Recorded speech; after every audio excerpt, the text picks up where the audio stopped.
The black pill is an internet ideology which states that you and your success, specifically in the dating market, all comes down to your genetics, stuff like your looks and your height. And sure, while this may have some kind of truth to it, I mean, if you put like two guys next to each other and asked a woman to pick which one they'd prefer to date, they're probably going to be more likely to choose the one that's taller or more attractive. However, I still feel like there are some underlying issues with this philosophy as a whole that probably should be addressed. And one of these things is the fact that it takes away your hope. Now, hope is such a powerful thing that should not be underestimated at all in the modern day. The placebo effect, which is directly linked to hope, and in fact the false hope of something occurring, has been known to cause miracles and even cure diseases. When people have to do drug tests and like scientists have to test for like issues and stuff when it comes to new drugs, they use a placebo effect. They use maybe like a water pill or something to test if the placebo effect actually can have a genuine better effect than the actual drug itself. And in some cases, this can genuinely happen. The placebo effect and the false hope that people are actually being cured has meant that people have survived miracle situations and have been cured from seemingly incurable diseases. Yet the black pill tries to take this away from you. It tells you to give up, and it proclaims itself as the revolutionary, harsh and bitter truth of the modern society. And the people who often follow this philosophy are known as incels. Now, incels are stereotypically the people that kind of obviously follow this philosophy. They usually partake in degenerate behavior because they feel like they need to wash their pain away from being lonely with things like drinking and drugs and stuff like that. And this is obviously as a result of loneliness and bad mental health. And they also blame society and other people for their own kind of problems instead of taking responsibility for their own issues in life. However, many people like to hurl insults and say that these people are like pests on earth. However, I actually feel bad for these kind of people because this belief in this philosophy has socially conditioned them to give up and to believe and say the things that they do and say and stuff like that.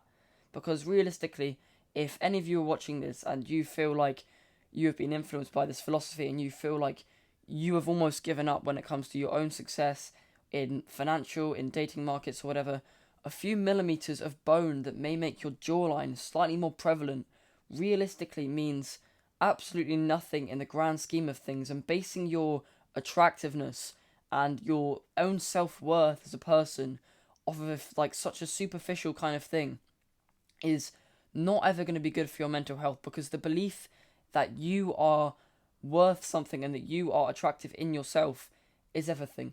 Things like the law of attraction, all this kind of stuff, states that your thoughts end up manifesting themselves into things, because your thoughts influence your actions, and your actions are going to end up influencing the kind of stuff that's around you. And the happiness and good mental health that comes from having hope and belief is so key to actually just improving your life in general, because happy people have hope. Happy people have hope that things are going to get better for them when it comes to dating, when it comes to like financial success and stuff like that. And these happy people have good mental health, and people with good mental health, people who are happy, are better people to actually be around. You're not probably going to not want to spend your time with someone who kind of sits there and looks kind of sad all the time, talks about their problems and their issues with life. And while it may seem like rude and stuff like that, realistically, you're probably going to want to be around people that are quite uplifting and supportive and stuff like that, and don't end up putting like an extra burden on you and stuff like that.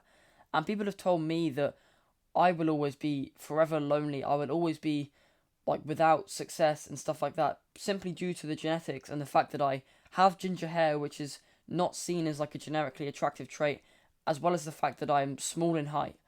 And this seems quite a superficial thing to base my own success and my own self-worth off of. And I feel like there'll be maybe some troll commenters and stuff like that in this video going to say the same kind of thing, and they're going to be like coping and saying that, trying to drag me down and drag other people down on other videos, saying why they should give up so that they can feel better about themselves and sort of self-grandify their own self-image, which is quite small to begin with, to be honest.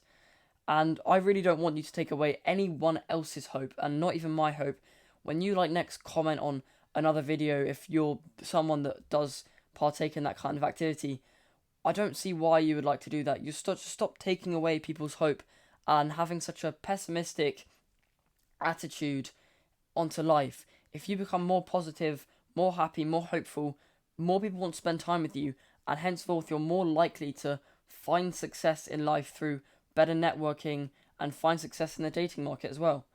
Because what these hopeless men and these stereotypical incels don't quite understand is that finding someone who is more attractive and a better person, a better man, is an evolutionary desire from women.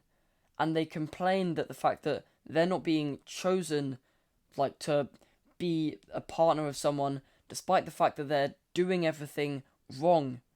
They're doing the things that are going to inhibit them from being able to have that kind of healthy relationship. The things that they do, the degenerate activities that they partake in, for instance, they may do drugs, they may drink all the time and stuff like that. They may have the symptoms of addictions, of bad mental health.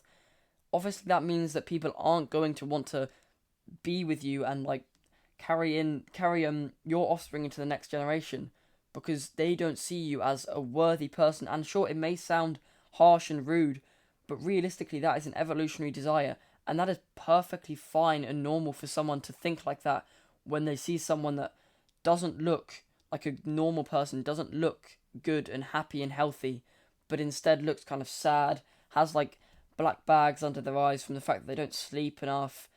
They like, I don't know, their face is all kind of a bit weird because they do too many drugs, they drink too much and stuff like that. People are going to be less likely to choose you if that's the kind of stuff that you partake in. But if you had hope, if you had better mental health, if you used the placebo effect and maybe even the false hope to your advantage, you'd end up becoming a more attractive person, and as I've said before, more likely for people to date you, because the more that you partake in these degenerate activities, these bad habits, these bad activities, the less attractive, both like inside and internally, you become in like your health, as well as like your emotional intelligence and stuff like that. But in your face and your height, if you don't do good activities and healthy habits and healthy activities, you're not going to end up fulfilling your genetic height potential.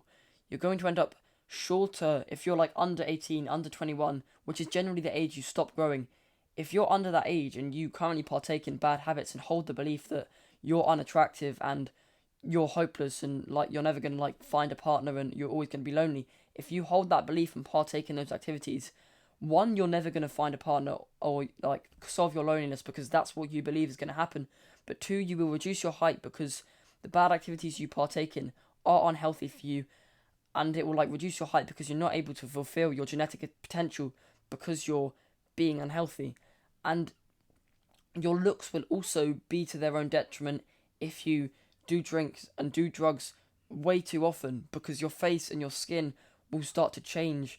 If you are like fatter, more obese and stuff like that, you won't have a prominent jawline, and that is of course normal.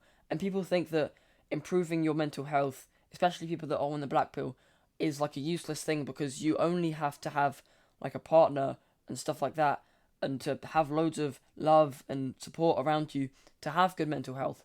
But the fact is, many people who are like rich, successful, have this love around them, don't have good mental health, and therefore you've probably heard of the kind of situations of millionaires crying in Ferraris and all that kind of stuff. Good mental health is the key to, firstly, if you aren't receiving the love and attraction from your own looks, having good mental health and being a hopeful and happy person is 100% the first step to take in getting more people to be around you. Because there's one thing, and this will be the final thing that I say in this video: smiling, the simple act of smiling, just like being a happy and radiant, outgoing person. Smiling is such a radiant kind of energy thing. It radiates positive energy, and that affects people. People will smile when you smile at them, and this whole kind of interaction is such a beneficial thing, and it will improve your own mental health as well as other people's, and they will be more likely to want to be around you as a person. So if you held these previous philosophies that you should give up hope, and that if you're not over 6 foot or don't have the best, most prominent jawline in the world, that you should give up on dating and stuff like that, I really hope that I may have changed your mind and changed your beliefs in some way to more have a more positive and hopeful outlook on life that will affect your actions and therefore your manifestations of the things that happen in your life. So, as always, I recommend subscribing because I love this community of young tribal people who are willing to improve themselves so much more than they already have. So, good luck.